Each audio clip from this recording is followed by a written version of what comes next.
ചെയ്യാൻ പറ്റാത്ത ഒന്നുമില്ല. പിന്നെ ഓജിനെ ഇവിടെ എല്ലാവരും ഒരു കാസിനോവ ഒരു അങ്ങനത്തെ ഒരു ഇമേജാ തരുന്നത്. ശരിക്കും അങ്ങനെയാണോ?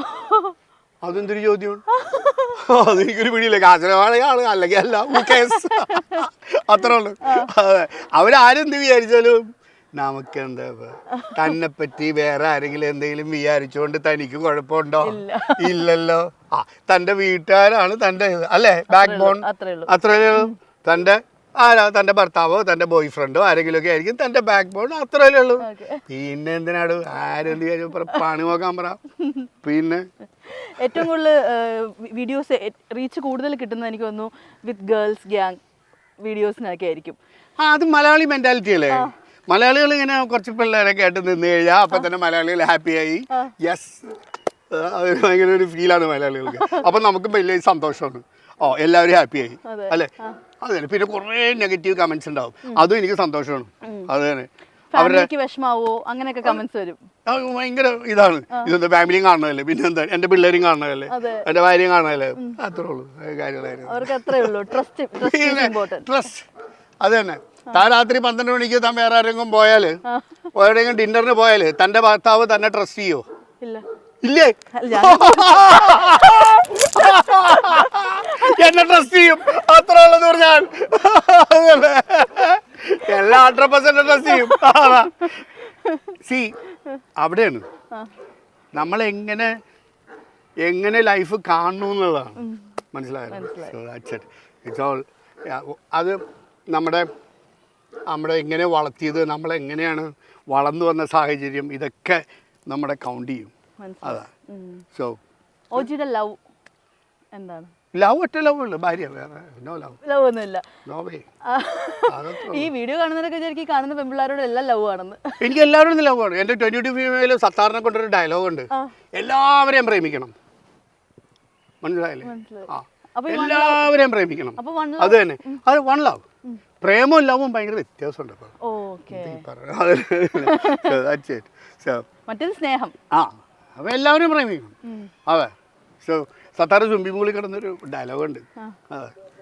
സോ അതാണ് പ്രേമം വേറെ, ലവും പ്രേമൊക്കെ ഭയങ്കര വ്യത്യാസങ്ങളുണ്ട്. എല്ലാവരും ഈ നമ്മൾ ഗേൾസിന്റെ കാര്യം പറഞ്ഞുകൊണ്ട് പറയാ കമന്റ്സ് ഒക്കെ വരുന്നത് ഓജിയുടെ പൈസയൊക്കെ ഇവർ ഉറ്റിക്കൊണ്ട് പോകുന്നു, ഓജി പൈസ വാരി എറിയുന്നു. പിന്നെ ഞാനിങ്ങനെ ഡ്രിഗ് ചെയ്തിട്ട് വെള്ളം മൊഴിന്ന് വന്ന വഴിയല്ലേ പൈസ എടുക്കണം. ഞാൻ പറഞ്ഞ സത്യമില്ല, കമന്റ്സ് വരാറില്ലേ?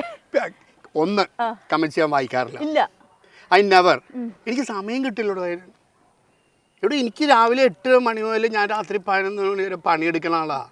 എനിക്ക് കമന്റ്സ് ഒക്കെ വായിക്കാൻ എനിക്ക് ഐ ഡോണ്ട് ഗെറ്റ് ടൈം. എൻ്റെ സെക്രട്ടറിമാരൊക്കെ ഇരുന്ന് ചിരിക്കും ഇതൊക്കെ വായിക്കും. അപ്പോൾ ഞാൻ ചോദിക്കും എന്തായി? ഇല്ല അതാ. അല്ലാണ്ട് ഞാൻ വായിക്കാറൊന്നുമില്ല.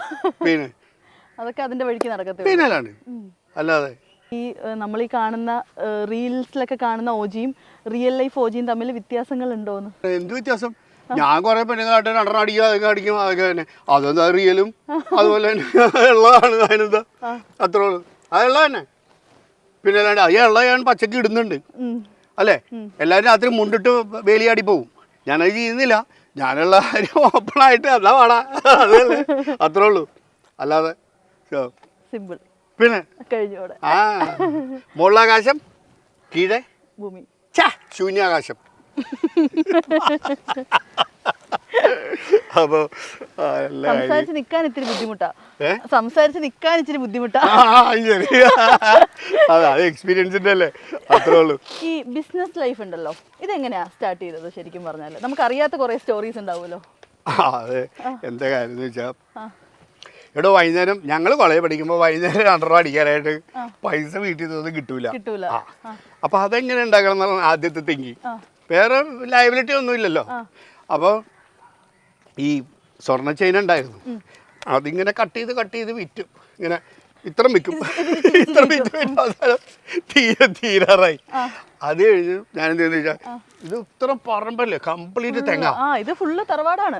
ഇത് തറവാടാണ്. 160 കൊല്ലത്തിന് മുകളിലത്തെ തറവാടാണ്. അപ്പൊ ഞാൻ എന്ത് ചെയ്തെന്ന് വെച്ചാൽ, നമ്മള് ഇവിടുത്തെ കരിക്കിട്ടിട്ട് നമ്മുടെ ഡർബാൾ ഗ്രൗണ്ടിൽ കൊണ്ടുപോയിട്ട് വിൽക്കും.